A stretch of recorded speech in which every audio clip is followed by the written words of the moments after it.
Bismillahirrahmanirrahim. Assalamualaikum warahmatullahi wabarakatuh. Halo rekan-rekan semua, kembali lagi dengan saya Usman dalam channel Teknologi. Baik Bapak Ibu, di video kali ini kami kembali akan berbagi informasi terbaru terkait dengan untuk seleksi CSN dan tentunya untuk penyelesaian permasalahan honorer. Oleh karena itu silakan disimak videonya sampai selesai untuk mendapatkan informasi yang akan kami sampaikan di video ini. Namun seperti biasa kami selalu mengingatkan bagi rekan-rekan yang baru pertama kali menemukan channel ini, jangan lupa untuk tekan tombol subscribe-nya dan aktifkan lonceng notifikasinya agar setiap kami mengupdate informasi-informasi terbaru rekan-rekan yang pertama kali mendapatkan notifikasinya.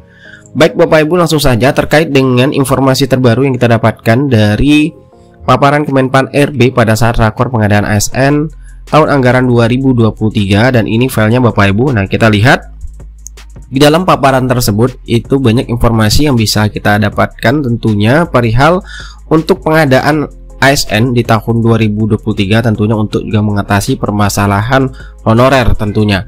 Nah, yang pertama di sini disampaikan mengenai dilema reformasi birokrasi. Kemudian di sini ada evaluasi hasil pengadaan ASN tahun anggaran 2022 yang disampaikan pada saat rakor kemarin Bapak Ibu, bahwasanya dari hasil evaluasi tersebut untuk pengadaan ASN tahun anggaran 2022 disampaikan untuk jadwal. Nah, untuk mengenai jadwal itu tidak sesuai kalender pengadaan. Ya, sudah kita ketahui bersama banyak pengunduran dan juga banyak penyesuaian jadwal ya Bapak Ibu untuk pengadaan ASN tahun anggaran 2022. Nah, kemudian yang kedua itu mengenai formasi atau kebutuhan. Mana ada gap antara kebutuhan real dan usulan, yaitu kesanggupan anggaran berkaitan dengan anggaran. Dan kemudian yang ketiga itu ada penetapan kebutuhan, di mana jumlah berkurang dari usulan karena usulan tidak valid. Bahkan juga Bapak Ibu yang kita dapatkan penjelasan dari BKN itu juga ada yang tidak ya Bapak Ibu ya, yang melangsung pembatalan ya, pembatalan pengadaan ataupun perubahan jumlah formasi untuk P3K di tahun 2022. Nah, kemudian di sini juga disampaikan mengenai sebaran aparatur sipil negara P3K 8%, kemudian PNS itu 92%. Datanya bisa Bapak Ibu lihat di sini. Kemudian selanjutnya jumlah seluruh aparatur sipil negara yang disampaikan, di mana di sini diambil data BKN cut off Oktober 2022, dan kalau kita lihat di sini jabatan fungsional untuk guru ya yang banyak itu 1.607.930, 60% Bapak Ibu ya. Dan disusul dosen, nakes dan juga jabatan fungsional lainnya. Nah, selanjutnya di sini ada job landscape disampaikan juga, dan kita fokus ke bagian sini Bapak Ibu karena ini adalah arah kebijakan pengadaan ASN untuk di tahun 2023. Nah, menjadi kabar baiknya di sini Bapak Ibu untuk poin yang pertama, mana di sini disampaikan ataupun tertulis untuk fokus ya pemerintah tentunya masih sama, yaitu pada pelayanan dasar ya. Di sini poin pertamanya pada pelayanan dasar guru dan tenaga kesehatan, yaitu dengan seoptimal mungkin menyelesaikan masalah non ASN. Jadi di tahun 2023 nanti tetap prioritas pemerintah tentunya adalah dalam pengadaan ASN tahun 2023 adalah menyelesaikan masalah non ASN Bapak Ibu. Nah, kemudian yang kedua yaitu memberi kesempatan ya, memberi kesempatan untuk rekrutmen talenta digital dan data saintis secara terukur.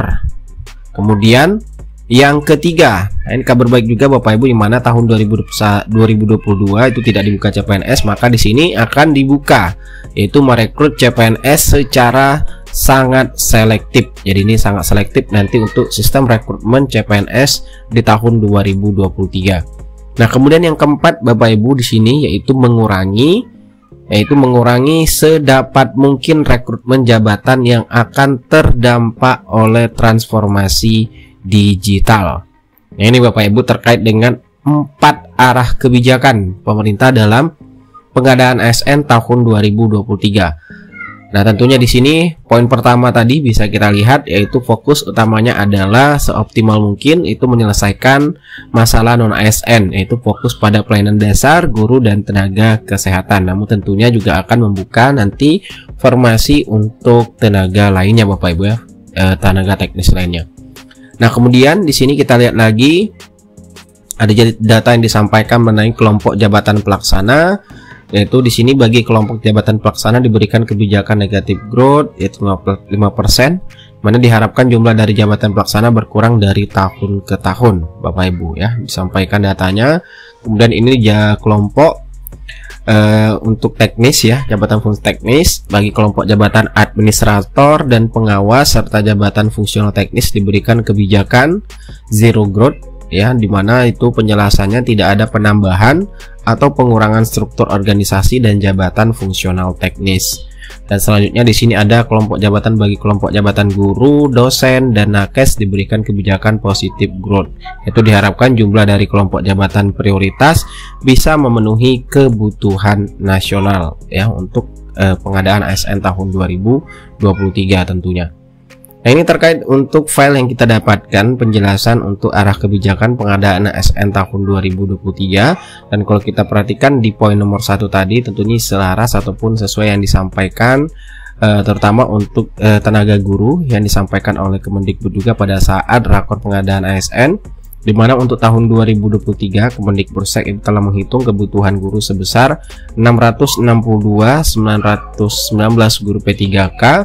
Kemudian di sini juga pemerintah mendorong pemerintah daerah untuk mengajukan formasi guru sebesar 100% kebutuhan, mana anggaran gaji dan tunjangan melekat guru P3K itu telah menjadi bagian dari transfer daerah. Dan ada tiga kebijakan baru ya yang disampaikan oleh Kemendikbud mengenai untuk pengadaan P3K di tahun 2023 nanti, yaitu berkaitan tentunya dengan gaji, bahwa anggaran gaji dan tunjangan melekat bagi P3K tidak bisa digunakan untuk hal yang lain. Dan jika pemerintah daerah tidak mengajukan formasi sesuai kebutuhan, maka pemerintah pusat akan melengkapi jumlah formasi guru P3K. Dan untuk DAU untuk gaji P3K ditransfer setelah pemerintah daerah melakukan pengangkatan sesuai jumlah P3K yang diangkat. Dan dari jumlah juga yang disampaikan oleh BKN untuk statistik formasi P3K 2022, tentunya untuk yang teknis yang sampai saat ini belum dibuka pendaftarannya juga disampaikan bahwasanya P3K teknis itu 110.632. Ini masih dalam proses verbal formasi untuk pelaksanaan P3K di tahun 2022 ini, yang tentunya rekan-rekan teknis masih menunggu proses untuk melakukan pendaftarannya. Dan untuk estimasi jadwalnya juga sudah disampaikan Bapak Ibu ya. Itu estimasi jadwalnya disampaikan di sini. Sebentar, di filenya ada disampaikan itu awal tahun 2023 Bapak Ibu ya, estimasi untuk pelaksanaan seleksi kompetensi P3K tenaga teknis.